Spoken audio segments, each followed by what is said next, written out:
Good afternoon, guys. My name is Alena Shautsova. I'm an immigration attorney from New York. Today, we will be discussing the most recent immigration news.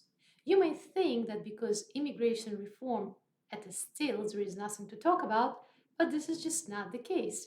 There are various changes, little tweaks here and there, case law changes that may affect your case. So thank you very much for joining. Please don't forget to like, share this video, subscribe to my channel if you have not done so, and let's start.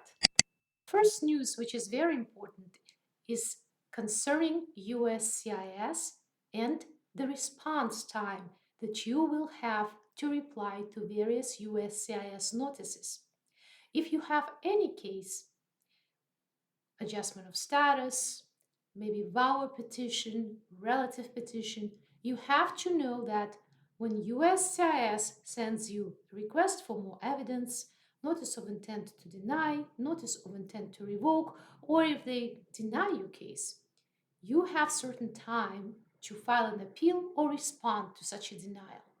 And for 3 years, we had extra time to file our appeal or respond to a denial, and it was related to USCIS flexibilities connected to COVID that were afforded to people. You would have, generally speaking, extra 60 days from the time your response would be due to submit your reply to USCIS. But on March 23rd, 2023, finally those flexibilities were over. Now, what you see in the notice by USCIS, the deadlines that they post, those would be the real deadlines. No more extra time, which can be crucial because you may know that usually you receive USCIS decisions by mail, and mail takes time to get to you. And then you're going to have only 30 or 33 days to respond.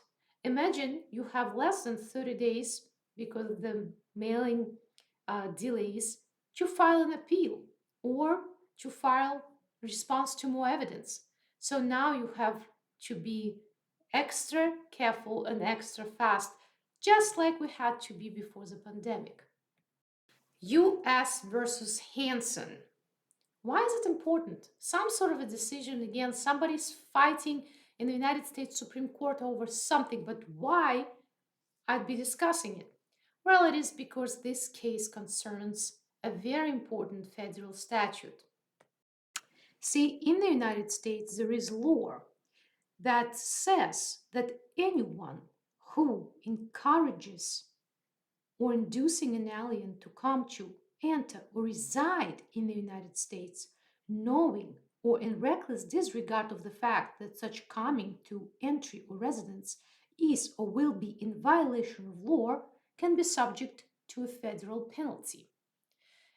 It also means, for example, that if you basically saying your friend who happened to be undocumented, don't worry, just stay in the United States.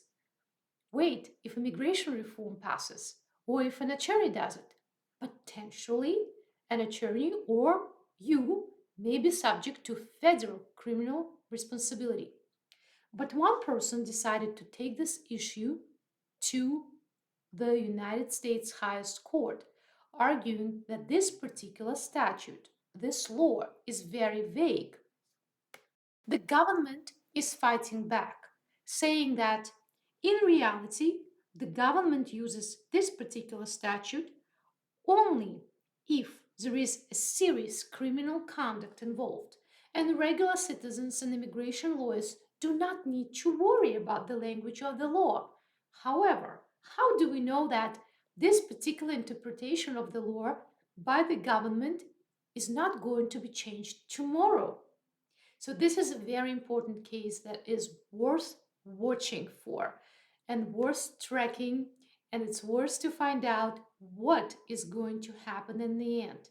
Will the United States Supreme Court state that this particular statute is overly broad and should not include such broad language?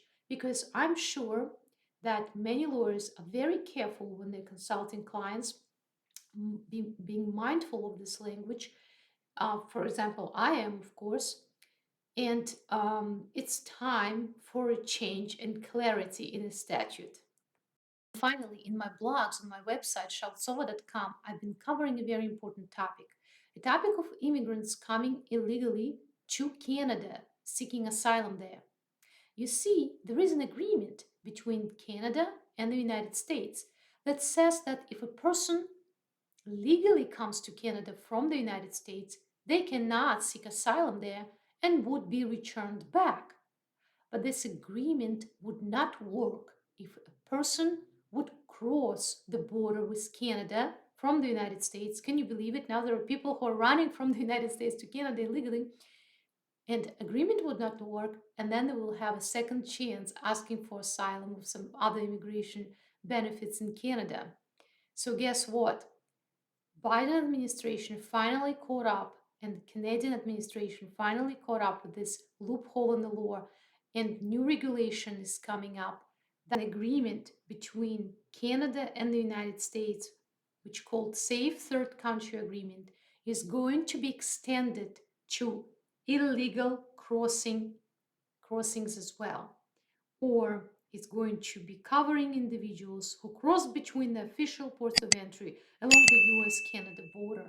So that loophole did not live for too long. Well, thank you very much for watching. I hope you enjoyed this little update. If so, do not forget to like, share this video, subscribe to my channel, and I hope to see you soon.